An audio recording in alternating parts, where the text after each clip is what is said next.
Hey guys, it's Kayla Byram, and today for my informative speech, I'd like to discuss with you asthma.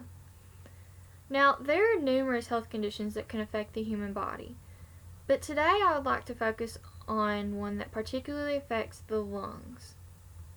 This illness, as I mentioned before, is called asthma. Have you ever been running and felt out of breath? I would dare say that almost everyone has experienced this scenario at some point in time. However, imagine yourself experiencing this sensation on a daily basis. That is what asthma is comparable to. In order to become more familiar with the condition, let's focus on what exactly asthma is, what causes it, the signs and symptoms, and how to treat or manage it. Now, the first point that I would like to make is, what exactly is asthma?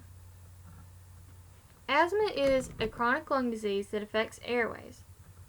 Now, airways are just the tubes that allow you to inhale air and exhale carbon dioxide. Airways in a normal person versus airways of an asthma sufferer are completely different. When a normal person inhales air, they get the proper amount of oxygen to their lungs, and then they can exhale the proper amount of carbon dioxide. But when someone with asthma inhales, because their airways are constricted, they don't get in the proper amount of oxygen. Another issue with this is their airways are much more sensitive to triggers, which leads me to my next point. What causes asthma? Now, asthma is a condition that has been shown to be a genetic disorder, so most probably someone who has asthma was born with it, and it was kind of an inevitable thing. But sometimes it does cause symptoms to come up early in life. It just depends on the person, really. So really, what I'd like to discuss here is what causes the symptoms of asthma to appear. And these are called asthmatic triggers. Now, the first of these triggers that I would like to discuss is allergens. These are things simply like dust mites, pollen, mold, just basic common things that we've heard of to stay away from. The second point that I like to make is irritants. Now, irritants are things like smoke and strong odors. Now, if you have asthma, you definitely need to stay away from smoke, whether that's being a smoker or being around someone who smokes, because that can cause some serious issues. And on the strong odors, that's things like gasoline, household cleaners, and perfumes, things like that you really need to stay away from or take precautions with. And the third trigger that I'd like to discuss is respiratory infections. Now, these are things like colds, flus, sore throat, sinus infections, things like that everybody thinks, oh, well, it's just an everyday thing. But for someone that has asthma, they really have to take some extra precautions with this, because a basic everyday illness can turn into a huge thing that could land them in the hospital. Another trigger is exercise. Now, there's a specific type of asthma for this one, and it's called exercise-induced asthma. Now, not only is this caused whenever someone goes running, weightlifts, things like that, but it can also be caused by simple things, just by like laughing, crying, holding your breath, hyperventilating, things like that can cause this kind of asthma to act up. Another trigger is weather. Now, things like dry wind, cold air, and seasonal changes can cause this to come up. And the last of these triggers that I'd like to discuss is strong emotions. Now, this was a new one for me because I had never thought of it before. But things like fear, excitement, sadness, things that bring about strong emotions can cause your body to react in a different way. Like, say that you got really scared. Your blood pressure is going to go up. You're going to start breathing more heavily. And if someone who has asthma cannot react the proper way to that, then their body's going to go into shock, or it could have an asthma attack. And that could be really dangerous. Now, the third point that I would like to talk about is, what are the signs and symptoms of asthma? Now, I've discussed asthma attacks previously, and here's where I'll explain exactly what that is.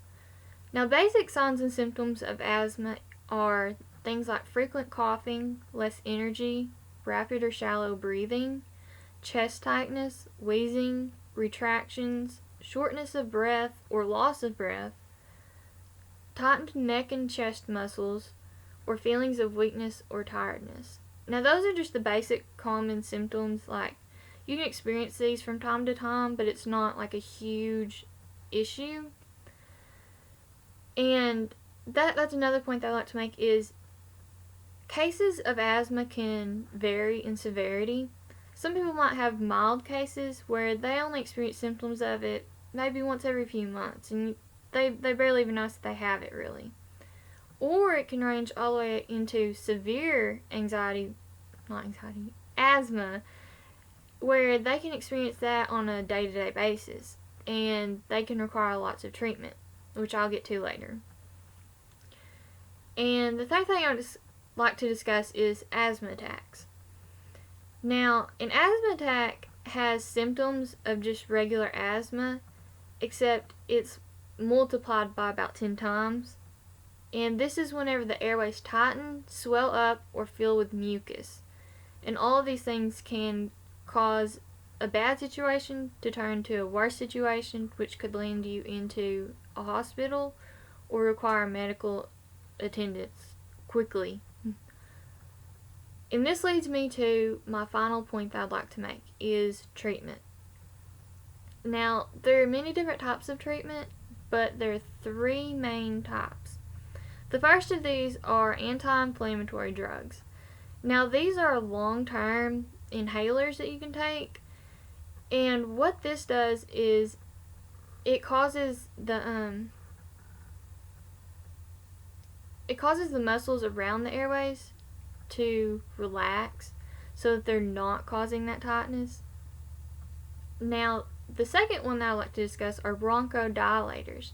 Now, these are short term. These are things that you're going to use whenever you start to experience the symptoms. And these are going to help with like coughing, wheezing, chest tightness. It's going to give you immediate relief. And the third type of treatment is nebulizers. Now, really, nebulizers aren't very common just because they take so much time to give, but they're very convenient for like the elderly or young kids who can't use inhalers properly.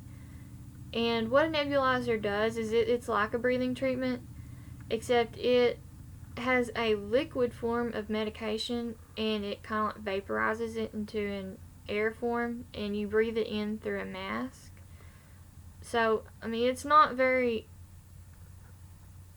easy, but it's effective, and if you need it, it's there.